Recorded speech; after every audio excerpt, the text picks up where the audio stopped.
Hey guys, I'm animating on Adobe Fresco because my computer is dying. I'm going to show you some footage of me learning how to animate on Fresco while I explain to you how exactly my computer is dying.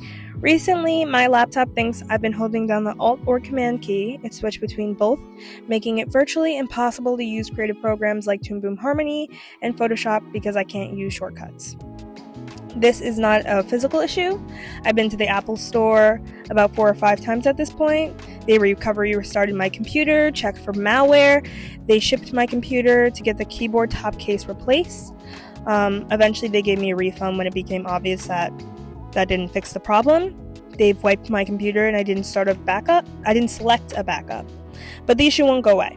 So recently, they tried doing this first aid thing on my computer, so fingers crossed on how that goes. But I've been really missing doing animation during this process, so I decided to give Adobe Fresco a try.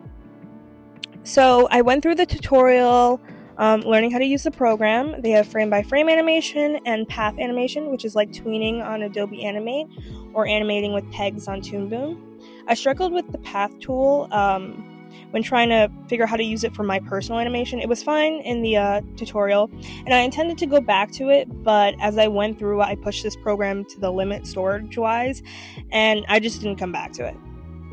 So first, to warm up, I drew an old frog character I created in college, really trying to capture its essence. I was happy with the result, but I wanted to make something inspired by the impending death of my computer.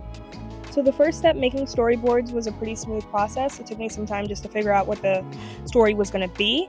One thing I did struggle with finding was the smoothing tool. All the old tutorials hadn't updated where it was. This is where it is, by the way. I went a little insane trying to find it, but I'm glad I finally did. And then I began the next step, rough animation. The interface wasn't complicated. I easily adjusted the frames per second and wasn't all overwhelmed. However, there were a lot of frustrating aspects. The timeline, it's kind of sucky. The way the program forces you to time out animations is incredibly frustrating.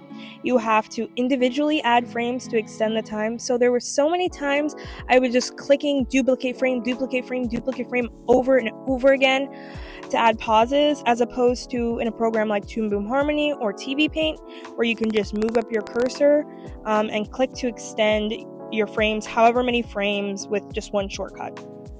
Another annoying thing about the timeline is you can't see the different elements, the different timelines for the different elements. Like, say I'm animating the eye opening for my computer character, and I also want to have an error message flash in the back of it. I can't see where the eye starts to open and where the error should begin, and at the same time. I have to click between individual elements, and I can only see that timeline for that one object at the time, which made timing things out really annoying. On one side, I do understand that being able to see multiple layers on the timeline might be too noisy, but it was frustrating and definitely another reason why I wouldn't use this for bigger animations. Alright, let's check out the rough animation.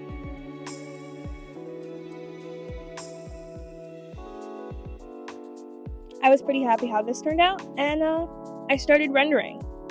One thing I also noticed while rendering is the lack of layer names. I could have missed this, because I'll be honest, I didn't care that much about this issue initially, so I didn't try to solve the problem.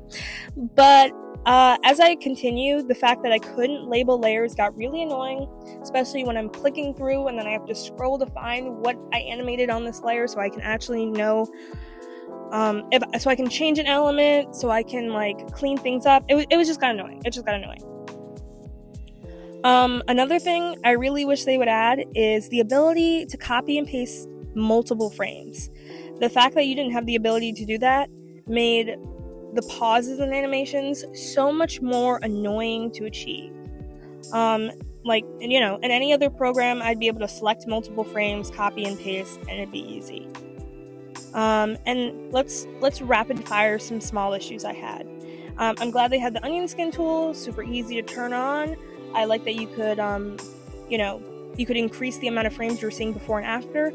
But one thing I wish they had was in Toon Boom Harmony, for example, they have a before and after color for the onion skin, and it just makes it easy at a glance to be like, okay, those are my before frames, those are my after frames. It's harder for it to get mixed up in your head, and with this, I caught myself being like, wait, what's before, what's after? It'd be cool if you could set the default frames for the 2D animation to 2 frames per second. That's not a big deal, but it's just something I saw in Stop Motion Studio that I really liked. At least for me, the expand tool wasn't very helpful. This is specifically like the fill in the gap tool. When you fill in a color with a texture brush, a lot of the times there'll be like those little white gaps, and then a lot of times there'll be a way you can expand that color to cover those gaps.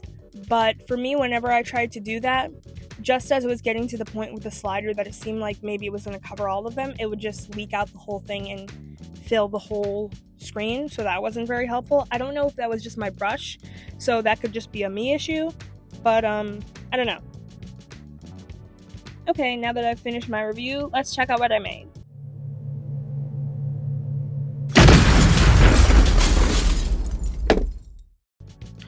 So, I know I complain about this program a lot, and I stand by my complaints, but I think it's a good program to do small animations in.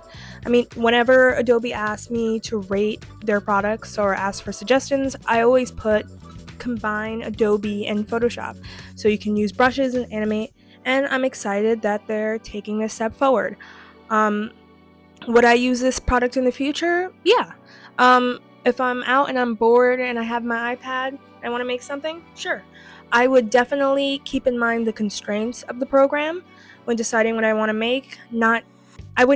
I probably wouldn't use this for anything big unless I was desperate. I'd use it for smaller, fun stuff that doesn't really matter, but like I have a creative itch I want to scratch. So this program is not terrible by any means. I do still think there are some improvements they can make to make it a lot easier to use, even if they're just going for the smaller animation thing, like a thing you can use to make GIFs. But yeah, so that's my opinion about Adobe Fresco. If you liked this video, like, subscribe, comment for more similar content related to art and animation. And yeah, I'll see you guys later. Bye.